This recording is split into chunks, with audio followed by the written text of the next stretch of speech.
Ancient harbors hold secrets our textbooks have missed. We piece together the story of maritime trade from sunken ships and faded manuscripts, but these clues only show us fragments of a voyage. The true heart of commerce, its beating engine, lies buried on shore. This is a journey to the lost ports, now stranded far inland, where crumbling stone and forgotten foundations reveal how global trade really worked. By the end, you will see the ancient world not as a collection of isolated wonders, but as a vast, interconnected machine of astonishing complexity. We will uncover how engineers battled the sea to build artificial islands, how a simple change in the wind could make or break an empire, and what hidden economies thrived in the shadows of official customs houses. What does a civilization truly value when its survival depends on the sea? These stone foundations are the blueprint for an ancient machine. To understand a harbor, we must stop picturing a simple bay with boats and start seeing it as a complex, interconnected system designed for one purpose: to transform the chaos of the open sea into the orderly flow of commerce. Every component had a precise function, a cog in a grand mechanism. When archaeologists uncover these buried ports, they are not just finding ruins, they are reverse engineering a logistical masterpiece. The first and most vital component was the breakwater, the machine's outer armor. This was not merely a wall of rocks tossed into the water. It was a carefully engineered barrier, often built with massive, interlocking blocks, designed to absorb the relentless energy of storms and create a placid, artificial lagoon. Inside this protected basin, the real work began. Here, engineers constructed quays, the solid stone platforms that served as the machine's loading docks. A quay's height was critical. It had to align perfectly with a merchant ship's deck, allowing cargo to roll directly from hold to shore with minimal effort. The longer and more numerous the quays, the more ships could be serviced simultaneously, a direct indicator of a port's capacity and wealth. But a ship cannot reach a quay if the water is too shallow. This is where another ingenious feature comes in: the dredged channel. Maintaining a clear, deep passage from the open sea into the harbor was a constant, expensive battle against silt and sand. Evidence of this ongoing struggle, like layers of dredged material found far inland, tells us a civilization was committed to keeping its economic arteries open. Once goods were on the quay, they needed to be moved quickly out of the elements and into secure storage. That is the role of the warehouse, the machine's secure memory bank. These large, often fortified buildings lining the waterfront were where grain, olive oil, wine, and precious metals were catalogued, taxed, and stored before their journey inland. And none of this could function without the most overlooked resource of all: freshwater. A harbor after a long voyage was a thirsty place. Crews needed to drink, ships needed to replenish their casks for the next journey, and warehouses needed water for cleaning and processing some goods. A successful port always had a reliable source, whether from natural springs, elaborate aqueducts, or vast underground cisterns. Finding the remains of these water systems confirms that a site was planned for sustained operation, not just occasional use. When we piece these components together, the breakwater, the quay, the dredged channel, the warehouse, and the freshwater supply, we see the scale of the investment. Building this machine required staggering resources, thousands of laborers, and advanced engineering knowledge. It was a statement of intent. A civilization was not just welcoming trade, it was building an industrial-scale interface between the sea and the land. The sophistication of this buried machinery reveals a truth far beyond simple anchorage. It shows a society that had mastered the logistics of moving the world's wealth, one ship at a time, transforming a rugged coastline into a hub of global connection. But a machine this vital does not simply vanish. Its disappearance is a slow, silent process, a geological mystery written in layers of mud and sand. To find these lost harbors, archaeologists first had to answer a fundamental question: how does a bustling waterfront end up buried under a field or stranded miles from the coast? The first and most powerful clue lies in the sediment itself. Rivers are the great sculptors of coastline, constantly carrying eroded soil and rock from the mountains down to the sea. When a river meets the calm water of a harbor basin, it drops its heavy load of silt. Over centuries, this relentless, grain-by-grain deposition slowly chokes the port. The water becomes shallower, ships can no longer reach the quays, and eventually, what was once a deep anchorage becomes dry land. This process, called siltation, is a port's natural enemy. We can see its dramatic effects in the story of a legendary city, Ephesus. Today, you can walk among its magnificent marble streets and grand theater, a stunning archaeological site in modern Turkey. But you will not see the sea. The coast is now nearly 5 miles away. Ephesus was once one of the greatest seaports of the ancient Mediterranean, a thriving gateway for trade across the Roman Empire. Its decline was not due to war or economic collapse, but to the slow, stubborn work of a local river, the Caesarea. As the Caesarea deposited its silt into the harbor basin, the city's lifeline to the world gradually filled in. Engineers fought back with constant, expensive dredging campaigns, but it was a battle they were destined to lose. The harbor became a swamp, then a marsh, and finally solid ground. Mosquitoes brought illness, and the magnificent port city was left stranded, its economic heart buried under meters of earth. To reconstruct this lost coastline, scientists use a simple but powerful tool, the core sample. By drilling long, cylindrical tubes deep into the ground where the ancient harbor once was, they can extract a vertical timeline of history. At the bottom of the core, they might find clean marine sand, evidence of the original seafloor. Above that, layers of harbor mud mixed with pottery shards and evidence of human activity, the busy port in its prime. Then, a thick, sterile layer of river silt, the silent killer. And finally, at the top, soil for farming. Each layer tells a chapter of the story, revealing not just when the harbor died, but how. Siltation is just one force of change. In some regions, coastlines actually grow outward, a process called progradation, where waves and currents build new land from offshore sand, slowly pushing the sea back. Elsewhere, rising or falling sea levels from past climate shifts can drown a port or leave its docks high and dry.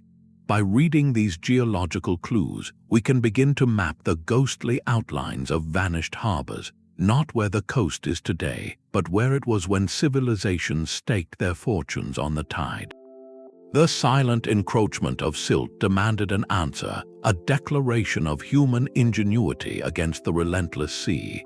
This brings us to the second great clue found in these buried sites, the fingerprints of monumental engineering. When we look past the rubble and see the design, we witness a civilization's priorities etched in stone and concrete. These were not haphazard constructions, they were targeted solutions to very specific, deadly problems. Take the challenge of wave action. A harbor needs calm water, but many coastlines are battered by powerful storms or consistent swells. The solution was the mole, a massive, artificial breakwater built out into the open sea. The scale of this ambition is breathtakingly clear at Alexandria's Portus Magnus. To protect the fleet of the Ptolemaic kings, engineers constructed a causeway over 1 kilometer long, linking the mainland to the island of Pharos. This mole did more than just calm the waters. It created 2 vast protected harbors and served as the foundation for one of the 7 wonders, the Great Lighthouse. The stone blocks used were so enormous that their placement in deep water remains a subject of awe and debate among historians. This was not mere construction. It was an act of territorial defiance, claiming a piece of the volatile Mediterranean for the sole purpose of commerce and power. But stone alone could not solve every problem, especially in deep water where building a stable foundation was nearly impossible. This is where Roman engineering reached a kind of magical sophistication with a material called hydraulic concrete. Unlike modern concrete that cures in air, this Roman mixture used a special volcanic ash from the region of Pozzuoli. When combined with lime and rubble and submerged in seawater, a chemical reaction occurred. It did not just dry, it actually hardened and grew stronger through continuous contact with the water. The Romans used this miraculous material to build harbors in locations nature never intended, most spectacularly at Caesarea Maritima in modern Israel. King Herod wanted a grand port in a location with no natural bay, just an open, sandy coast. Roman engineers built wooden forms directly on the seafloor, then poured in this liquid stone underwater. What emerged were massive, hollow breakwaters that created a deep, artificial basin where none had existed before. Finding the distinct pozzolanic concrete in core samples is a sure sign of Roman ambition, a technological signature that allowed them to imprint their trade network onto any coastline they chose. Not all solutions were about defying the open ocean. Some were about managing a quieter, more insidious threat. In the river ports and tidal estuaries of northern Europe, where stone was scarce but timber abundant, engineers faced a different issue, stabilizing soft, muddy banks from collapsing into shipping channels. Their answer was the timber revetment, a wall of closely driven wooden piles and planks that lined the waterfront. These structures, preserved for centuries in waterlogged, oxygen-poor mud, are a treasure trove for archaeologists. The pattern of the wood, the joints, and the repairs tell a story of constant, careful maintenance. They reveal how communities adapted their local resources to the universal demands of trade, creating durable, flexible quays that could handle the loading and unloading of goods in a challenging environment. Each engineering choice, from the volcanic concrete of the Romans to the timber walls of the north, was a direct response to a local challenge. By studying these fingerprints, we learn what each civilization feared most. Was it the punishing storm, the relentless silt, or the unstable shore? Their answer, built to last for ages, tells us what they valued enough to fight the sea itself to protect. Yet the true measure of a harbor's success is not found in its breakwaters or quays alone, but in the rhythm of the goods that flowed across them. To understand that rhythm, we can look to the ultimate expression of maritime logistics, the twin ports that fed an empire. Just a short distance down the coast from the river Silt that choked Ephesus, Roman engineers built a system of breathtaking precision. At the mouth of the Tiber River sat Ostia, Rome's original salt port and first line of maritime defense. But as the empire's appetite grew, Ostia's river mouth harbor could not handle the volume. The solution was not to abandon it, but to augment it with something entirely new. A few miles north, Emperor Claudius ordered the construction of Portus, a colossal, artificial harbor basin carved from the coastline. This was not just a bigger port, it was a different kind of machine entirely. While Ostia managed regional traffic and served as a bustling commercial town, Portus was built for one primary, staggering purpose: to securely funnel the annual grain shipment from Egypt and North Africa directly into the heart of Rome. This was the state-controlled annona, the grain supply that kept 1 million citizens from hardship. The design of Portus reveals this single-minded focus. Its central feature was a vast hexagonal basin, a calm, geometric pool of water surrounded by a continuous ring of multi-story warehouses. A ship arriving from Alexandria would enter the protected harbor, unload its mountain of grain sacks directly onto the quay, and those sacks would be carried just a few steps into storage. The hexagonal shape was genius. It maximized the linear feet of docking space and warehouse frontage, minimizing the distance every sack had to travel.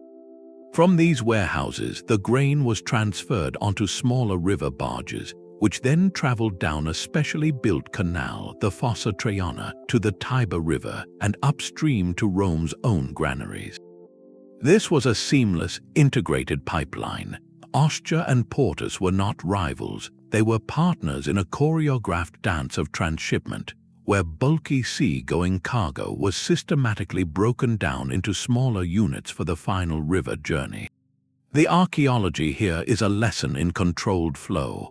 The granaries at Portus, with their raised floors to keep grain dry and ventilated, were not just buildings, they were shock absorbers in the system, regulating the supply against the uncertainties of weather and voyage. The entire layout, from the hexagonal basin to the canal to the river port, speaks of a central authority thinking on an imperial scale. They were not merely facilitating trade, they were physically engineering the lifeline of their capital, turning the chaotic bounty of the Mediterranean into a predictable, manageable stream of sustenance. In the silent geometry of Portus's buried foundations, we see the cold, beautiful logic of power, ensuring that the pulse of commerce beat in time with the needs of an empire. Yet the rigid geometry of Portus represents only one vision of maritime trade. Across the Mediterranean and into the vastness of the Indian Ocean, a completely different system thrived, one governed not by imperial engineers but by the rhythm of the sky. Here trade pulsed to the ancient, predictable heartbeat of the monsoon winds. For 6 months of the year, the winds blow steadily from the southwest, carrying ships from Africa and Arabia toward India. Then they reverse, blowing from the northeast for the other 6 months, carrying those same ships home. This natural clock created a trade model built on seasonal voyaging, long-distance partnerships, and decentralized exchange. Its harbors were not monumental machines of control, but elegant, efficient way stations. Take Berenike Troglodytica, a remote port on Egypt's Red Sea coast. Founded by the Ptolemaic kings to access the Indian Ocean trade, Berenice feels worlds apart from the engineered might of Portus. There are no colossal concrete breakwaters here. Instead, archaeologists find a natural bay offering shelter from the brutal summer winds. The infrastructure is minimal, pragmatic. They uncover lines of heavy stone blocks, simple jetties where ships could tie up during the brief, frantic unloading season. Nearby, they find rows of storage pits dug into the ground, lined with pottery or plaster. These were not grand warehouses, but temporary holds for goods like pepper, gemstones, and silk, waiting for their overland caravan journey to the Nile. The entire settlement had a transient, seasonal feel, bustling for a few months when the fleet arrived, then quiet for the rest of the year. This pattern repeats across the ocean. At Arikamedu, on India's southeastern coast, excavations reveal a port that was a vital link in this monsoon network. Again, the architecture is understated. There is a long, terraced platform of brick and mortar that likely served as a beaching area or quay. But the most telling finds are the workshops, heaps of semi-precious stone debris, unfinished carnelian beads, and fragments of molded glass speak of an economy built on transformation. Raw materials from distant sources arrived by ship, were crafted into finished goods on site, and then shipped out again with the next monsoon. This was not a terminus for imperial supply lines, but a bustling entrepot, a neutral ground for decentralized exchange. Merchants from Rome, Arabia, and local Tamil kingdoms would meet, not under the watch of a central customs house, but in a vibrant, competitive marketplace. The goods themselves tell the story of a truly multicultural exchange. Roman wine amphorae sit alongside Indian fine ware and Arabian coarse pottery. The simplicity of the infrastructure is the clue. There was no need for a permanent, state-funded harbor machine because the system was fluid. Ships arrived with the wind, conducted their business quickly, and departed with the reverse wind. The risk and the profit were spread across a network of independent traders and small kingdoms, not shouldered by a single empire.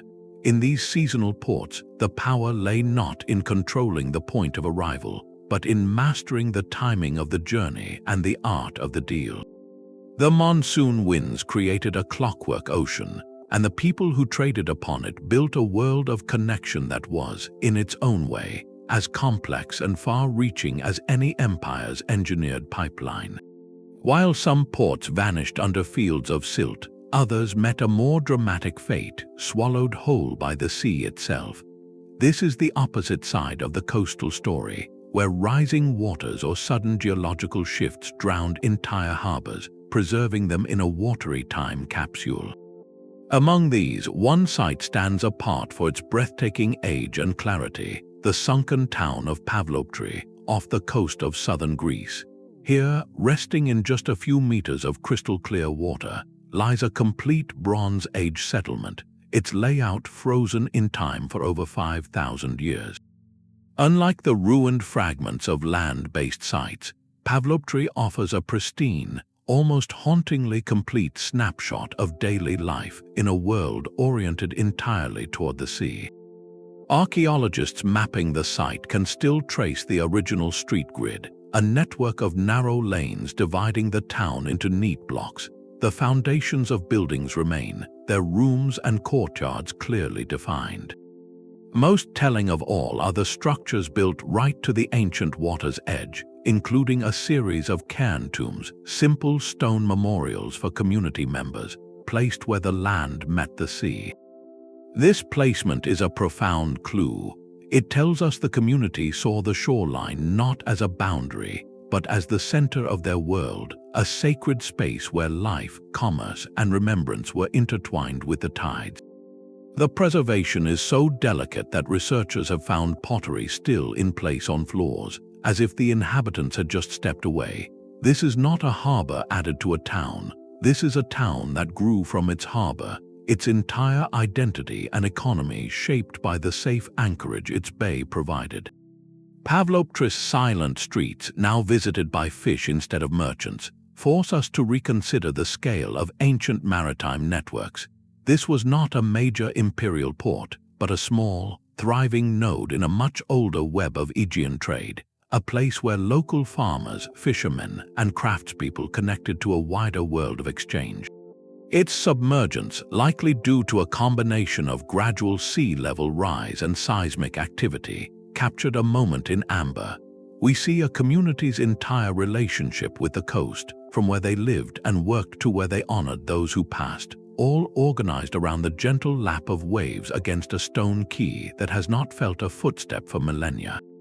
But the grandest harbor infrastructure tells only part of the story. To hear the true hum of commerce, we must listen to the small, forgotten objects left behind in the dust of the marketplace.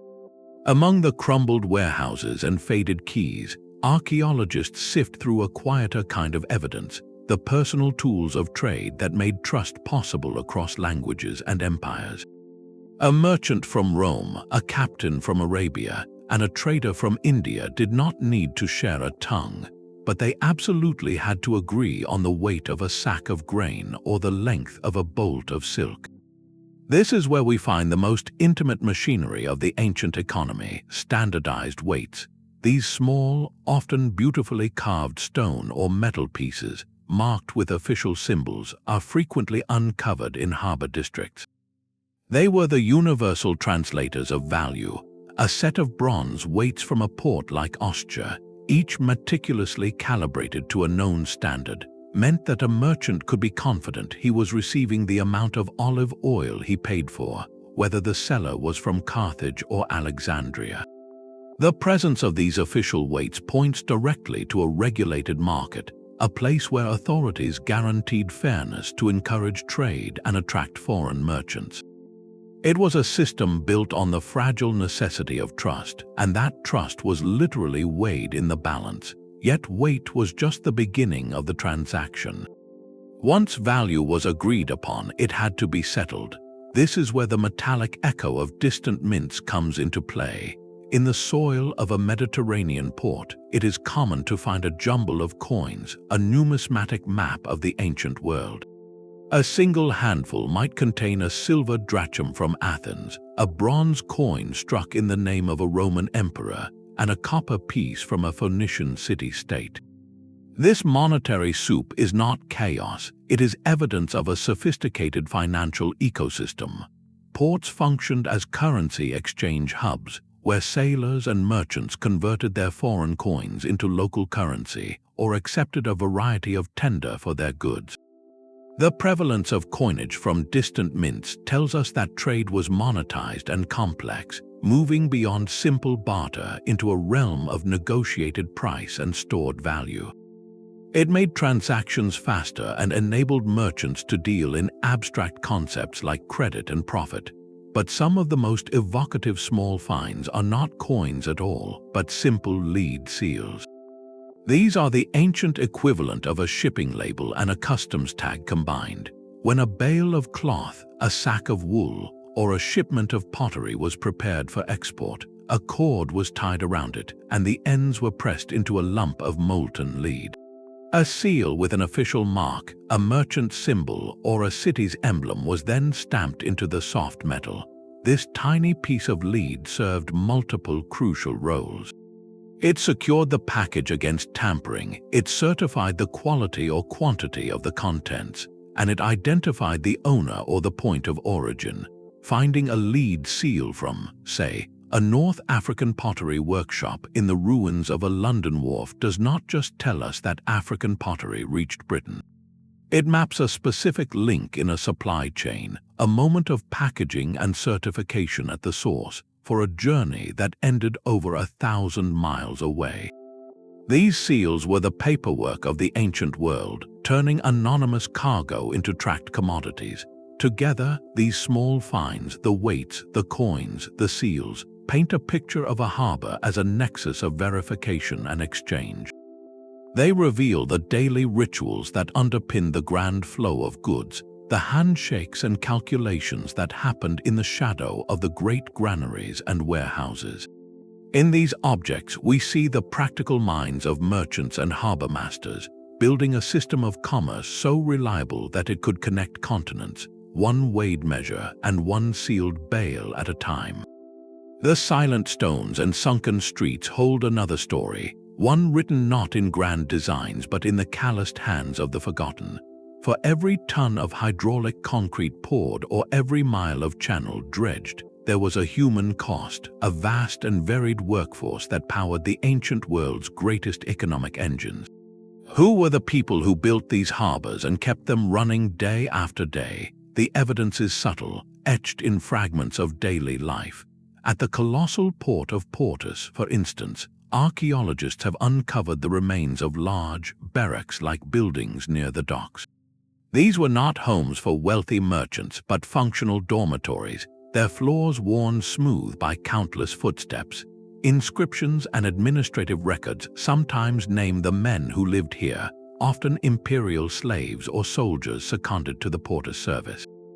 They were the permanent maintenance crew, the dredgers and repairmen whose unending task was to fight the sea's constant attempts to reclaim the harbor. Their tools left marks everywhere, from the chisel strikes on mooring stones to the scrape of draglines along the basin floor. This was not unskilled labor. It required knowledge of materials, tides, and construction techniques passed down through generations of harbor workers. Alongside these state-owned crews were the skilled engineers, the master builders whose names are sometimes preserved on dedicatory plaques. These were the problem solvers who calculated the angle of a breakwater or designed a warehouse's ventilation system. Their work combined practical experience with emerging principles of mathematics and physics, a form of applied genius that turned ambitious blueprints into functional reality. Once the harbor was built, a second wave of humanity took over, the daily pulse of the dockyards. This is where the administrative records, like those detailing the portorium, a customs tax, become vital. They list not just goods and values, but the people processing them. The stevedores, organized in guilds or hired by the day, were the muscles of trade. Using ramps, rollers, and sheer strength, They moved amphorae of oil, sacks of grain, and crates of glassware from ship to shore with a speed and efficiency that would impress a modern logistics manager. Their safety and the security of the cargo depended on precise teamwork. Next came the warehousemen, the clerks of the ancient world. They recorded incoming shipments on wax tablets or papyrus rolls, allocating space in the vast Horrea and managing inventory. A single mistake in their tally could mean a significant financial loss. Overseeing it all were the customs officials, the porters, who assessed the value of goods and collected the emperor's due. Their booths would have been a nexus of negotiation, multilingual conversation, and occasional tension, as merchants sought to declare the lowest possible value for their cargo.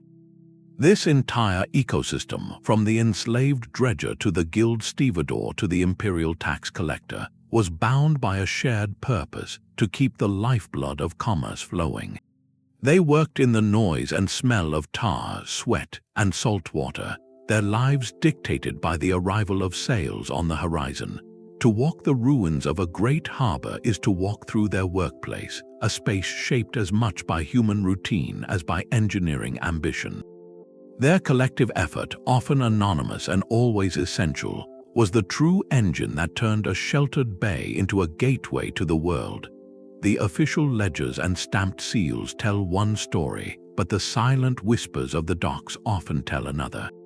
For every shipment dutifully recorded and taxed, there existed a parallel world of negotiation and evasion, a shadow economy that flowed beneath the stone quays of every major port. Harbor archaeology is uniquely positioned to uncover this hidden layer, revealing the constant, clever dance between merchants seeking profit and authorities demanding their share. The evidence is not in grand proclamations, but in subtle anomalies and clever deceptions. Take the humble amphora, the ceramic workhorse of ancient trade. These clay jars, used for everything from wine and olive oil to fish sauce, were the standardized shipping containers of their day. Their shape and stamp often declared their origin and contents, making them easy for customs officials to assess. But merchants were inventive. Archaeologists studying shipwrecks have found amphorae with false bottoms or unusually thick walls, creating hidden compartments within a seemingly ordinary cargo jar. A layer of pitch-sealed wine might sit atop a concealed stash of more valuable spices or precious metal ingots, a simple trick to evade the higher duties on luxury goods. Other times, the deception was in the labeling itself. At the port of Ostia, researchers have found caches of certain amphora types far from their expected warehouses. For instance, large Spanish oil amphorae, which carried a specific tax rate, might be discovered stashed in a small, private cellar near the docks, separate from the official Horrea. This suggests a merchant may have been attempting to offload part of his cargo before the official count, declaring only a portion to the tax collector. The design of the harbor itself sometimes facilitated this gray market. Beyond the formal, stone-built quays, archaeologists often find evidence of informal landing spots, simple wooden jetties, gently sloping beaches, or rocky outcrops just outside the main basin. These peripheral areas, harder for authorities to monitor constantly, were likely hubs for smaller, quicker transactions that avoided the official channels altogether. A fisherman might trade a few amphorae of garum directly to a local merchant here, or a ship's captain could arrange a side deal for a portion of his cargo before even entering the main harbor. This shadow system was not necessarily criminal in a modern sense. It was often a pragmatic response to complex, sometimes burdensome regulations. Tariffs could be high, and the line between acceptable bargaining and outright fraud was constantly tested. The material evidence shows this was a widespread, tacitly accepted part of maritime life. Lead seals, those symbols of official control, are sometimes found cut or broken, carefully removed from a bale so its contents could be split and sold separately without trace. Even the layout of storage buildings hints at this duality. Next to the vast imperial granaries, smaller, privately owned warehouses offered merchants more discreet options. This intricate cat-and-mouse game reveals a fundamental truth about ancient trade. The grand harbors were not just machines of state control, but permeable interfaces where official economies and informal networks constantly intertwined. The authorities needed the trade to flow to collect any revenue at all, so a certain level of leakage was perhaps tolerated as the cost of doing business. In every repurposed amphora and hidden beach landing, we see the human instinct for enterprise, a reminder that the ancient global economy was driven as much by clever individuals in the margins as by the emperors and engineers who built the stage. Of all the cargo that passed through these stone arteries, one commodity mattered above all others: grain. It was the fundamental currency of power, the difference between a stable empire and a city in turmoil. To understand the true purpose of a harbor like Portus, we must follow the physical evidence of this single, vital supply chain, from the deep water basin to the urban breadbasket. The most telling structures are the granaries themselves. At Portus, the Horrea galbi were not just warehouses, they were fortresses of food. These massive, multi-story brick buildings covered an area larger than many entire towns. Their design was a masterpiece of practical paranoia. Raised floors on countless brick pillars created a continuous flow of air beneath the stored grain, fighting off the damp and rot that could spoil a harvest in weeks. Thick walls, few windows, and complex locking systems guarded against both theft and fire. The scale is almost incomprehensible. Estimates suggest the Horrea galbi and its sister complexes could have held enough grain to feed the city of Rome for months. This was not commerce in the usual sense, it was strategic stockpiling on an imperial level. But how did that mountain of grain get there? The system depended on a fleet of specialized ships, the bulk carriers of the ancient world. These were not the agile, mixed cargo vessels that dotted the Mediterranean, but hulking, round-hulled ships built for capacity over speed.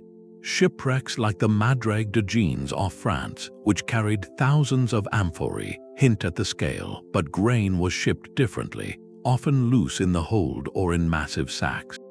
These ships were part of the Annona, the state-sponsored grain supply. This was not a free market. The Roman state contracted shippers, guaranteed their profits against loss, and organized the entire logistics chain from the fertile fields of Egypt and North Africa to the Roman mouth. The harbor at Portus was the critical choke point in this system. A ship arriving from Alexandria would be met by officials who recorded its cargo, part of which was immediately destined for the state granaries. The grain was then transferred, likely by the guilds of stevedores we met earlier, into the endless storerooms, but the journey was only half over. Rome itself was still miles inland. This is where the harbor's connection to the wider infrastructure becomes clear. From the hexagonal basin at Portus, the grain was loaded onto smaller, flat-bottomed river barges. These barges then traveled down the specially built Fossa Traiana Canal to the Tiber River. Moving against the current, teams of men or oxen on towpaths would pull these heavily laden barges upstream to Rome's own port district and its granaries like the Horrea Lolliana. The entire process, from ocean ship to river barge to city warehouse, was a meticulously planned transshipment operation. The vulnerability of this chain was its most defining feature. A storm that sank a few grain ships, a delay in the Egyptian harvest, or silt blocking the canal at Portus could trigger shortages and panic in the capital. Emperors knew their legitimacy rested on full granaries. The poet Juvenal famously quipped that the Roman populace only cared for two things: bread and circuses. He was only half joking. The circuses were a distraction, but the bread was a necessity. Maintaining the Annona was the most important domestic policy of the empire. By tracing the physical path of the grain from the colossal silos at the harbor to the canals that fed the city, we see a truth far beyond economics. These buried harbors were not just centers of trade, They were the vital organs in the body of an empire, pumping the single resource that kept its heart beating. A blocked artery here meant hunger and unrest hundreds of miles away. In the silent, cavernous ruins of a harbor granary, we are standing in the engine room of ancient power. The stone granaries of Portus were built for mass and endurance, but not every treasure of the ancient world arrived by the shipload. Maritime trade operated on two distinct rhythms, one slow and heavy with necessity, the other swift and precious with desire. The harbors themselves adapted, their infrastructure splitting to serve two masters, the trade in bulk commodities and the trade in luxury. The difference began at the water's edge. For the heavy lifelines of empire, grain, olive oil, wine, and marble, ports needed immense strength and direct access. Quays were built low and robust, designed to bear the constant, grinding weight of thousands of amphorae or massive stone blocks rolled on logs from ship to shore. The ships that carried these goods were the freighters of their age, vessels with broad, deep hulls built for capacity over speed. They required deep, unobstructed channels and wide berths. The entire system from warehouse to wharf was engineered for volume and throughput, turning the bounty of provinces into a predictable river of sustenance and building material for the capital. This was trade as logistics, a colossal physical problem solved with ramps, rollers, and sheer manpower. But tied up at the next dock might be a very different kind of ship, a navis seteraria. These were smaller, sleeker vessels, built for speed and agility rather than brute capacity. They were the couriers of the luxury trade, carrying small, high-value cargoes like silk from China, pepper and gemstones from India, or fragrant incense from Arabia. Speed was their defense, reducing the risk of piracy and market fluctuation on long, open ocean routes. The infrastructure that received these goods was equally specialized. While grain was dumped into vast, echoing Horrea, luxury items demanded secure, often climate-controlled storage. Archaeologists find evidence of smaller, more fortified warehouses near the docks, sometimes with plastered walls and raised floors to keep delicate textiles dry. Spices and incense, vulnerable to moisture and scent contamination, might be stored in sealed ceramic jars within these secure rooms. The handling was different, too. A sack of grain could be tossed, but a bolt of silk or a carved ivory tusk required careful carrying. This divergence created a two-tiered economy within a single port. The bulk trade was the pounding heart, a public, state-monitored system vital for survival. The luxury trade was the nervous system, a more private, entrepreneurial network that connected elites across continents and fueled a culture of status and display. One trade built the physical empire, the other defined its opulence. The wharves tell this tale in their scars. The deep grooves from heavy amphorae lie beside the finer markings of smaller, more carefully handled crates. A harbor master had to be a master of both scales, overseeing the deafening hustle of the grain crews, while also ensuring the silent, secure transfer of a merchant's private fortune from a fast ship to a guarded storeroom. In this division, we see the full complexity of ancient globalization, a world connected not by a single thread, but by a thick rope of necessity intertwined with a shimmering strand of desire. Far to the north, the logic of trade took on a different shape, one carved from wood and earth rather than stone and concrete. In the cold waters of the Baltic and the North Sea, a new kind of harbor emerged, one perfectly adapted to a world of fjords, forests, and fierce independence. These were the Viking Age trading towns, places like Hedeby in modern Germany, Birka in Sweden, and Dublin in Ireland. Their power did not come from defying the sea with monumental breakwaters, but from mastering the delicate transition between saltwater and freshwater. Each was strategically planted at the precise point where a deep, sheltered bay met a navigable river. This location was everything. It allowed the deep-drafted ocean-going Nars, the Viking cargo ships, to sail in from the open sea. Once inside the protected bay, goods could be transferred onto smaller, shallow draft boats that could then travel far inland via river networks, reaching settlements deep in the continental interior. A site like Hedeby was a true nexus, a hub connecting the North Sea to the Baltic and the Scandinavian world to the vast river roads of Eastern Europe, leading all the way to Byzantium and the Caliphates.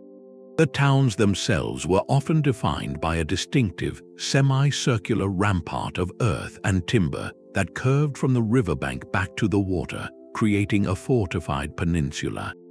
This was not a military castle in the traditional sense, but a protected commercial enclosure.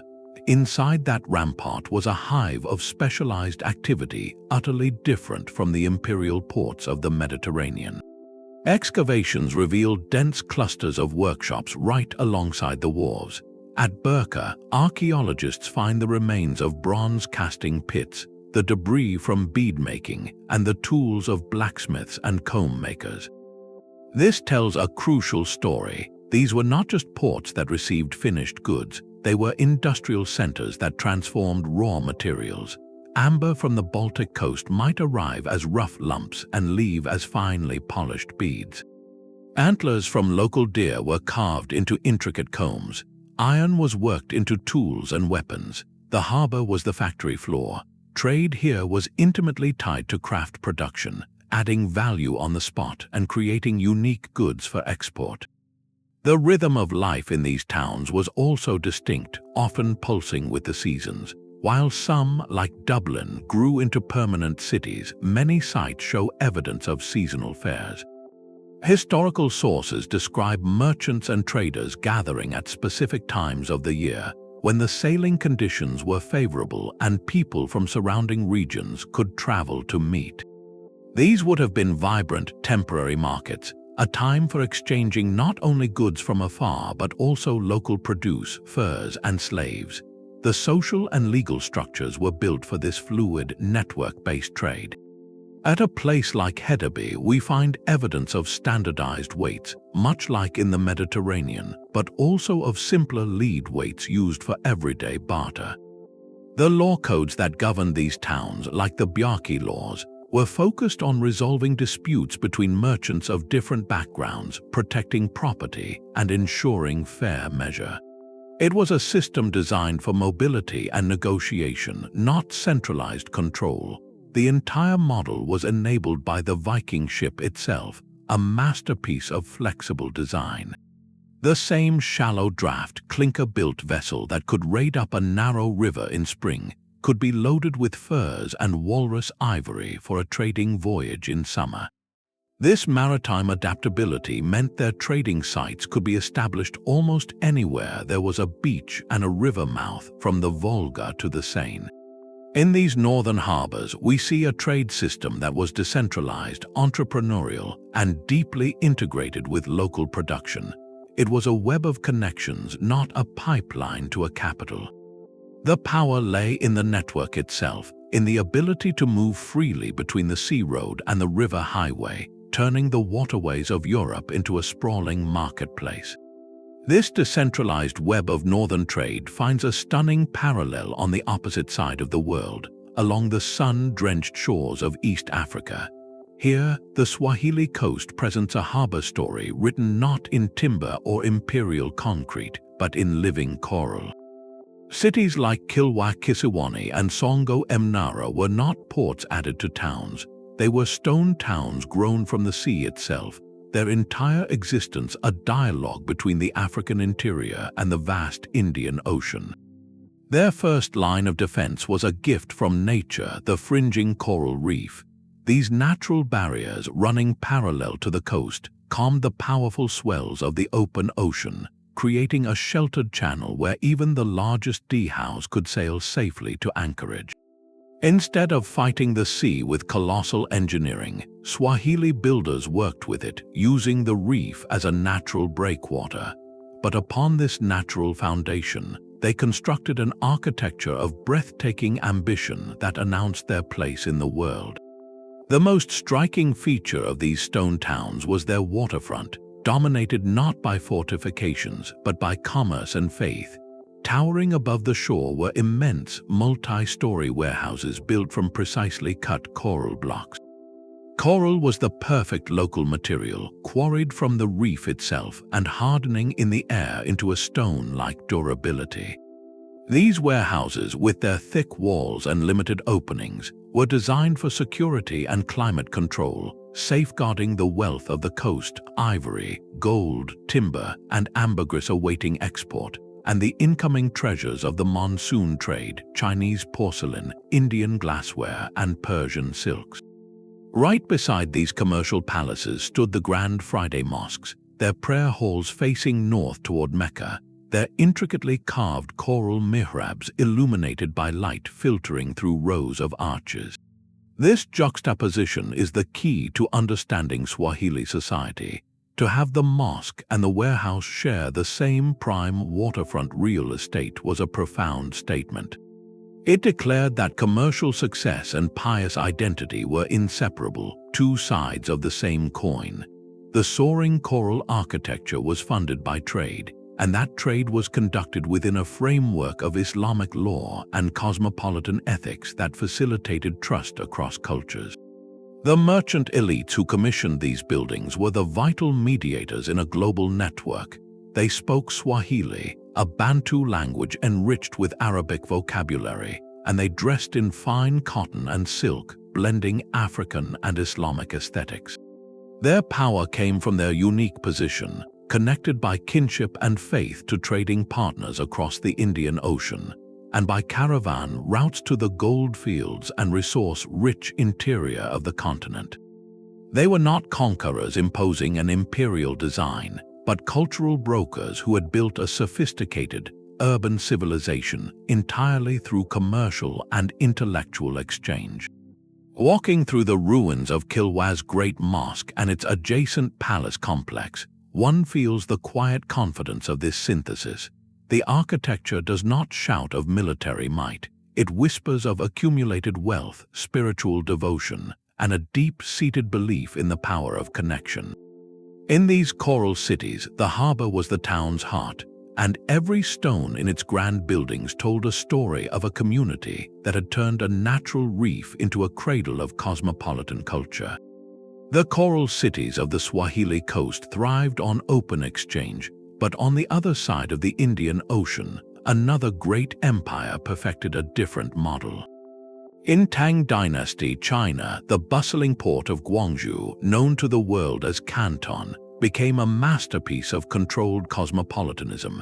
Here, foreign trade was not just welcomed, it was meticulously managed, compartmentalized, and supervised by a state determined to harvest the benefits of global exchange without being overwhelmed by it. The system revolved around one central figure, the Shiboshi, the Maritime Trade Commissioner. This was not a simple customs officer, but a high-ranking imperial official, often a scholar or a court eunuch with direct links to the emperor. His role was to serve as the sole interface between the vast Chinese economy and the swirling world of overseas merchants. All foreign ships arriving in the Pearl River Delta were required to report first to his office.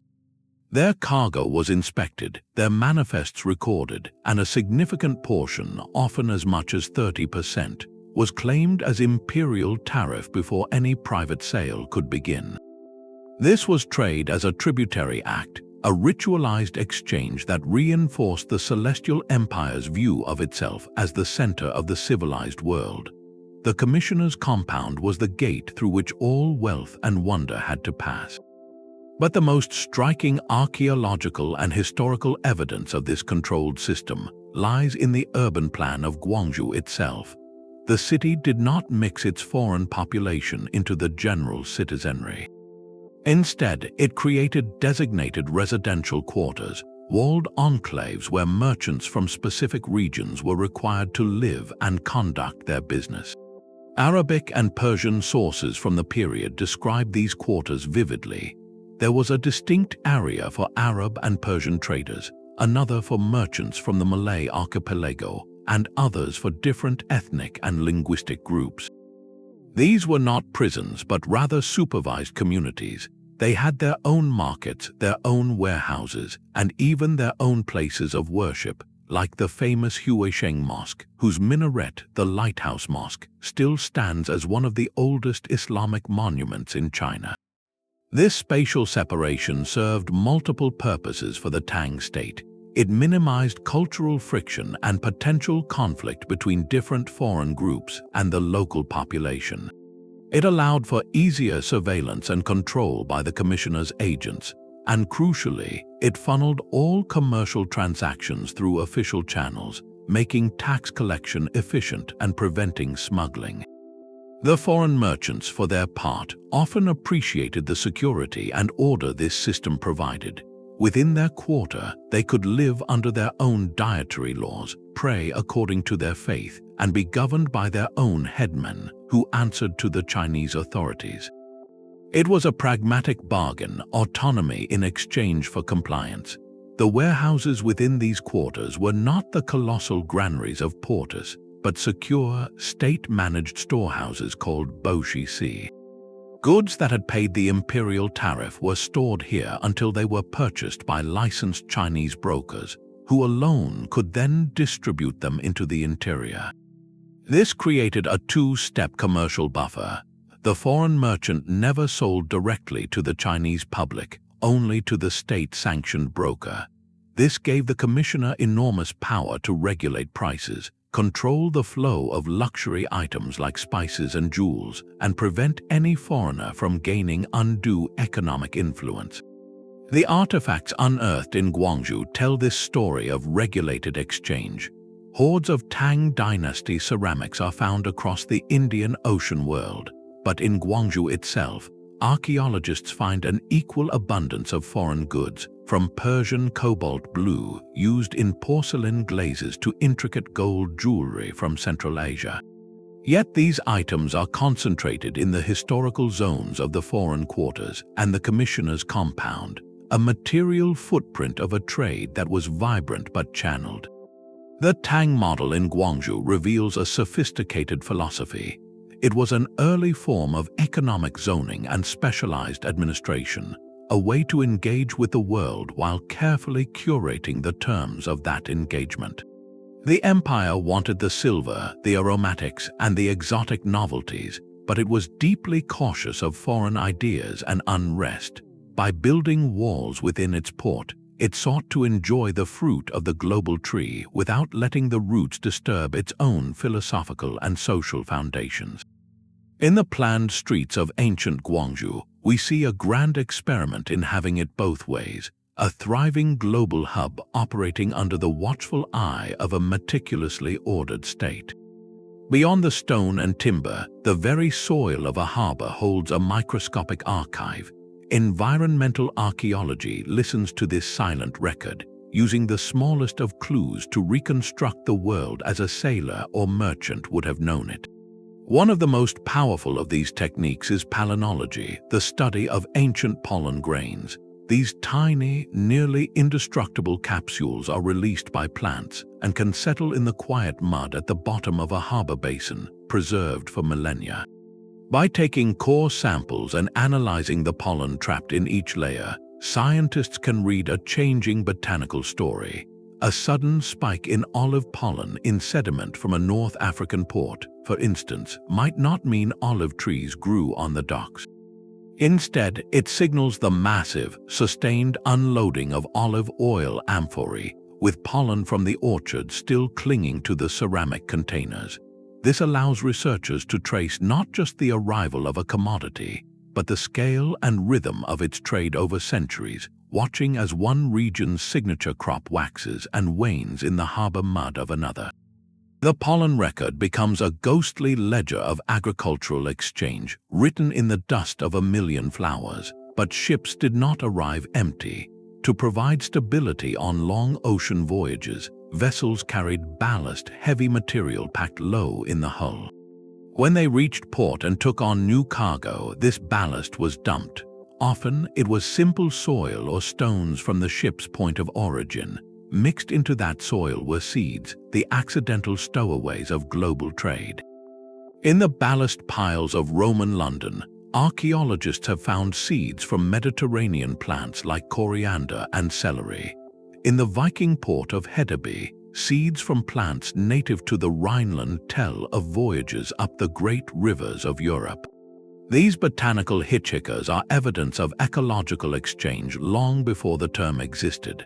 A plant that took root in the disturbed, nutrient-rich soil of a foreign waterfront could become an invasive species or a welcome new food source. Each tiny seed is a snapshot of a ship's last port of call, a biological tag marking a connection across sea and river. They reveal that harbors were not just points of economic transfer, but the first points of contact between distant ecosystems, places where the very flora of continents began to mingle. The harbor's environment presented another relentless foe, one that gnawed at the very foundations of maritime infrastructure. In the warm, saline waters of the Mediterranean and other temperate seas, wooden structures faced a voracious enemy, the shipworm. This is not a worm at all, but a peculiar kind of clam whose larvae float freely until they encounter submerged wood. They then burrow in, creating long, winding tunnels as they feed, hidden from view until the timber collapses from within.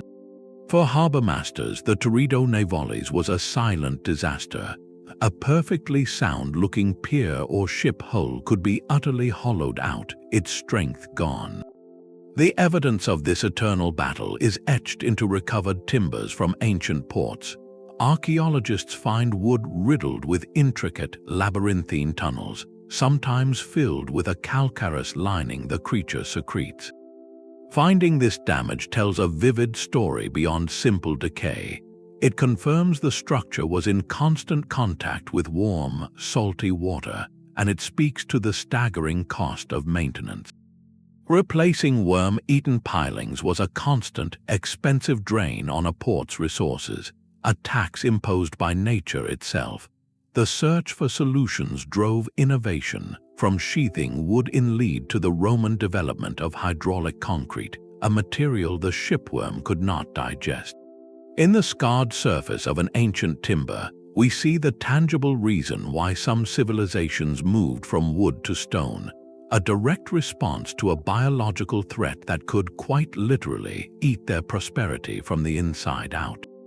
These environmental clues, from floating pollen to burrowing clams, complete the picture. They let us sense the aroma of spices on the dock, see the foreign plants sprouting in the ballast heaps, and understand the silent, creeping challenge that kept harbor engineers awake at night. The story of trade is not just in the grand artifacts, but in the intimate, ongoing dialogue between human ambition and the living world. A harbor's true reach extended far beyond its stone quays. Its power was measured not just by the ships it could hold, but by the veins and arteries that carried goods deep into the heart of a continent. To see a port in isolation is to miss its purpose entirely.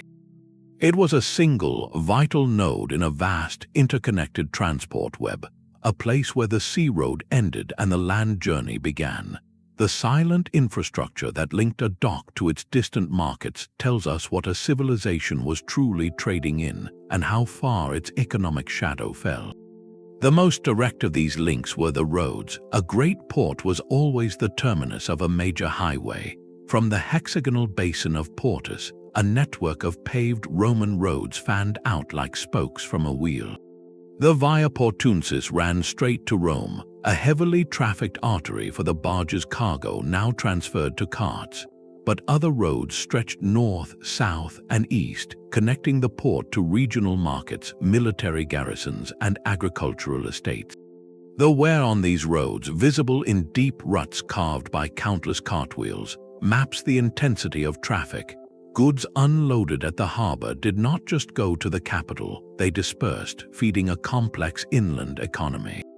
The quality of the road itself was a statement. A wide, well-maintained stone highway leading directly from the docks to an inland city signals a state investment in moving goods quickly and reliably. It tells us that the port served a large and prosperous hinterland, a catchment area whose wealth was worth the immense cost of road construction, but roads had their limits. They were slow, expensive for bulk goods, and limited by the strength of draft animals. For truly massive cargoes, water was always the preferred highway. This is where rivers and canals became the hidden engines of ancient logistics. A river port like ancient Pisa, before the Arno River silted up its access, was a masterclass in this connection. Pisa was not directly on the coast. Its harbor was several miles inland, sheltered and connected to the sea by the river itself. This provided protection from pirates and storms, but it required constant vigilance to keep the river channel navigable. More importantly, the Arno River gave Pisa a backdoor deep into Tuscany. Timber, stone, and agricultural goods could be floated downstream on rafts or shallow barges, gathered at Pisa's docks, and then loaded onto seagoing ships. The port's economy was literally fed by the river. When archaeologists trace the sources of materials found in Pisa's warehouses, they map a dendritic pattern, following each tributary stream back to its origin in the hills. This reveals the port's economic catchment area, the geographic zone from which it naturally drew resources and to which it distributed imports. The catchment area is a crucial concept. It was not fixed by politics but by geography and infrastructure. A port with good roads and a navigable river could pull goods from hundreds of miles inland. A port without these links might only serve its immediate coastline. The most ambitious civilizations sought to reshape geography itself to expand this catchment. The Romans, again, were masters of this. Beyond the Fossa Traiana Canal at Portus, they dug canals to drain marshes and connect river systems, effectively stitching Italy's waterways into a more coherent network. In northern Europe, the Vikings used their mastery of river navigation to turn the great waterways of Russia into trade corridors, linking the Baltic to the Black Sea and the Caspian. Each of these connections, whether a muddy track or a placid canal, served to compress distance.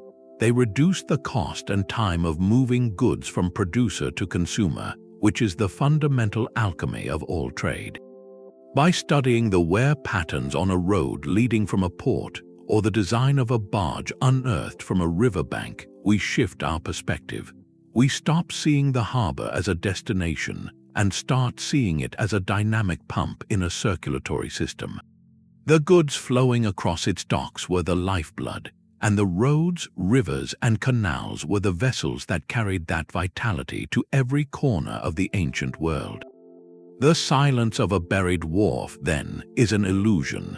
If you listen closely, you can still hear the echo of cartwheels on stone and the lap of water against a canal bank, the steady pulse of a network that made the hinterland as important as the harbor itself. A harbor's success is a precarious thing, a delicate balance between human ingenuity and forces far beyond our control. For every port that thrived for centuries, another met a sudden, violent end, its story cut short in a single day. The most dramatic examples come from geology's raw power. On the morning of June 7, 1692, the city of Port Royal, Jamaica, was the wickedest place on earth, a bustling pirate haven and the heart of England's Caribbean trade. By 1143, two-thirds of it was gone, swallowed by the sea in a catastrophic earthquake. The liquefied sand beneath the city simply gave way, and entire streets, taverns, and warehouses slid into the harbor. Hundreds of lives were lost in moments. The disaster was so swift that archaeologists later found a pocket watch stopped at the precise minute the quake struck. Port Royal's fate is a stark lesson in geography's veto power. Built on an unstable sand spit, its phenomenal commercial success could not protect it from the ground it stood on. The ruins, now submerged in clear, shallow water, offer a uniquely preserved snapshot of a booming port frozen at the peak of its notoriety, a monument to trade's absolute vulnerability to the planet's whims. Other ports faced a slower, quieter catastrophe, one no less final. Myos Hormuz, a key Red Sea port for the Roman trade with India, was not destroyed by a quake but choked to death. The very wadi, the dry riverbed that provided its access to the Nile caravan routes, also delivered its doom. Seasonal floods carried endless silt down from the desert hills, relentlessly filling the harbor basin. Roman engineers fought a constant, expensive battle, dredging the channel again and again. But eventually, the cost and effort became too great. The harbor shallowed, ships could no longer dock, and the lucrative Indian Ocean trade shifted to a more manageable port, Berenice, further south. Myos Hormuz was simply abandoned, left to the desert sands. Its fate mirrors that of so many classical harbors, a reminder that trade requires not just a good location, but perpetual maintenance against nature's relentless reclamation project. Yet not all harbors died from natural causes. Some were made obsolete by the shifting maps of politics and commerce. Consider the great Byzantine ports of the eastern Mediterranean, like Thessaloniki. For centuries, they were crucial links between Europe and Asia, thriving on the overland Silk Road trade that terminated at their docks. But that world changed with the rise of the Italian maritime republics, Venice and Genoa.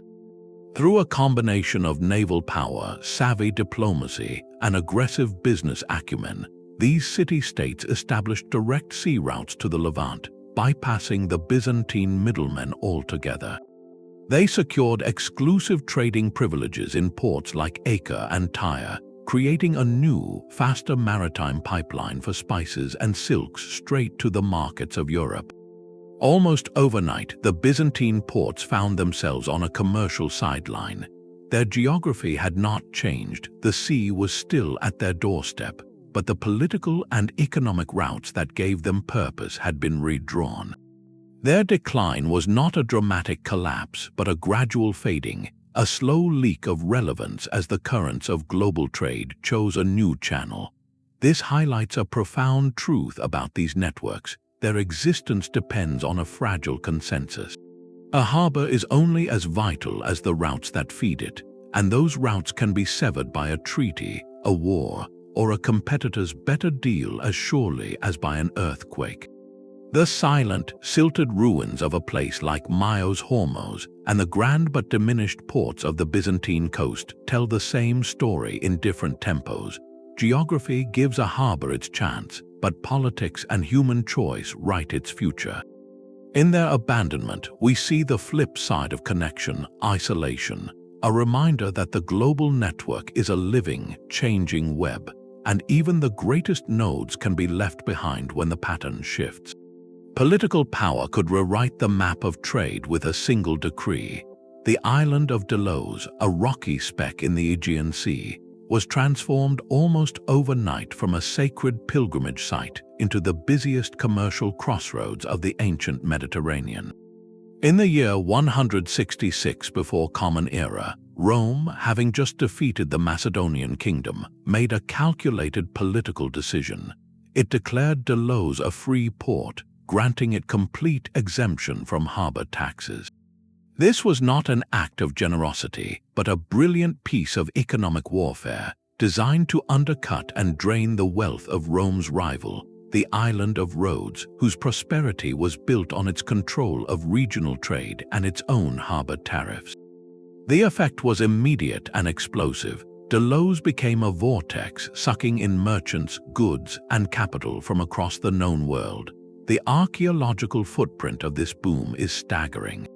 Walk the ruins today, and you are not navigating a typical city, but a machine built for pure transaction. The sacred core of the island, with its temples and theater, is surrounded by a dense, sprawling grid of commercial infrastructure. Most telling are the warehouses. They are not a few large buildings, but hundreds of them, crammed side by side along the waterfront and climbing the slopes. These were not state granaries but private apothecai, owned by merchants from Italy, Greece, Egypt, and the Levant. Their facades are plain, their interiors are spacious, single-room storage units opening directly onto the street for easy loading and unloading. The sheer density of these structures speaks of a land parceled out for maximum commercial yield, a real estate frenzy driven by tax-free profits. the city's plan reveals a hyper-specialized marketplace. Instead of one central agora, Delos had multiple squares dedicated to specific commodities. There was the Agora of the Italians, a vast, colonnaded plaza likely dominated by Roman businessmen dealing in bulk goods like wine and slaves. Not far away was the Agora of the Delians and the Agora of Theophrastus, each perhaps catering to different regional networks or types of goods. This zoning by nationality and product allowed for efficient, focused exchange where a merchant from Tyre seeking Egyptian linen knew exactly where to go.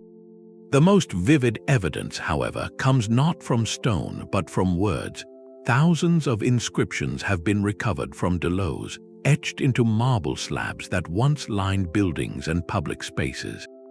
These are not grand imperial decrees but the mundane paperwork of commerce, lists of donations from merchant guilds, records of temple offerings from successful captains, and dedications to protective deities by freed slaves who had become wealthy traders. One famous series of inscriptions details the construction of a portico by an association of Phoenician merchants from Beirut. They list every contributor and the amount they gave, providing a snapshot of a thriving, self-organized foreign community investing in its trading base. Another tells of a man named Philostratos, who funded a building in thanks for his many safe voyages. These personal records transform the silent ruins into a bustling, noisy exchange floor. We hear the echoes of deals struck, risks taken, and fortunes made. Delos shows us trade stripped down to its most efficient, competitive form. With no state tariffs to pay, profit margins were higher, and prices could be undercut elsewhere, drawing all traffic to this one island. It became a neutral, deregulated zone where the only law was the law of the deal, guaranteed by Roman military might lingering in the background. This experiment in free trade reshaped the entire Aegean's economic geography, demonstrating that a political policy could be more powerful than any breakwater or warehouse. The island's wealth was so legendary that it was said goods could arrive and depart on the same tide. But this hyper-specialization came at a cost, creating a place utterly dependent on the continual flow of commerce, a hub with no hinterland, vulnerable to the very political winds that had given it life. The efficiency of a port was only as good as its memory, the secure vault where the wealth of continents was counted and kept. In the Roman world, this memory took physical form in the Horrea, warehouses of such staggering scale and sophistication that they became monuments to logistics itself. To walk through their ruins, especially at the twin ports of Ostia and Portus, is to step inside the mind of an empire that thought in tons and cubic feet. Every stone, every corridor was engineered to solve the fundamental problems of storing the ancient world's most vital commodities: grain, olive oil, wine, and marble. These were not dark, dusty attics but highly evolved machines for preservation and control. Their design began with a primal fear: fire. A single spark in a grain warehouse could mean famine for a city. Roman builders responded with a radical choice. They eliminated wood from the structural framework wherever possible. The Horrea were built from brick and concrete, with vaulted ceilings and arches that required no flammable beams. Doorways were framed in stone, and even the massive, sliding doors that sealed each storage bay often ran on stone tracks. This was architecture as fireproofing, a deliberate and expensive sacrifice of a common building material for absolute security. The empire could not risk its lifeline going up in smoke, but fire was only one enemy. The silent, creeping threat of damp and rot could spoil a harvest just as completely. The Roman solution was a stroke of genius still visible in the ruins today: the raised floor. Walking into a storage room in the Horrea Epigathiana at Ostia, you would see the floor suspended on a forest of small, brick pillars called pili. This created a continuous air cavity beneath the entire room. Air could circulate freely, pulling moisture away from sacks of grain or amphorae of oil stored above. In some warehouses, exterior walls were built with narrow, vertical slits that allowed cross-ventilation, a climate control system powered by the breeze itself. The very building breathed to keep its contents dry. Movement and security were choreographed with equal precision. The largest Horrea were often built around a central courtyard, a loading and sorting area hidden from the public street. Carts would enter through a single, guarded gate, dump their loads in the courtyard, and then exit. Inside, porters would carry the goods into the surrounding storage rooms, which were typically long, narrow vaults called cella. Each cella had its own massive door, often secured with multiple locks. The design created a clear, one-way flow. Goods came in, were processed in a secure interior space, and were then locked away. This layout minimized congestion and opportunity for theft. The security features extended to the smallest detail. Windows, where they existed, were small and set high in the walls. Iron grills covered any opening. At the Horrea Galbi in Portus, the scale becomes almost overwhelming, with rows of identical celli stretching for hundreds of feet. A repetitive, modular architecture of storage that could be easily expanded or subdivided. This modularity was key to management. A merchant or state official could rent a single cella or an entire wing, and the contents could be inventoried and sealed with relative ease. The very architecture enforced accountability. These warehouses were the final, static link in a dynamic chain that stretched across the sea. Their formidable, windowless exteriors, often plain and utilitarian, projected an image of impregnable strength, a fortress for food. But their ingenious interiors, with breathing floors and orchestrated traffic, reveal a deeper understanding of the commodities they held. They were not just storing goods, they were preserving stability, delaying the inevitable decay of organic wealth long enough for it to be measured, taxed, and distributed to a waiting city. In the cool, dark silence of a cella, you can almost hear the echo of a system that believed it could, through stone and order, make the bounty of the seasons permanent. But a fortress of stone was useless if a ship could not find its way to the gate. The final and most perilous leg of any voyage was the approach, a dance with submerged rocks, shifting sandbars, and deceptive currents. Guiding a deep-hulled merchant vessel from the open sea into the calm of a harbor required more than a map. It demanded a living network of light, local knowledge, and sacred trust. The most famous symbol of this guidance is, of course, the Pharos of Alexandria.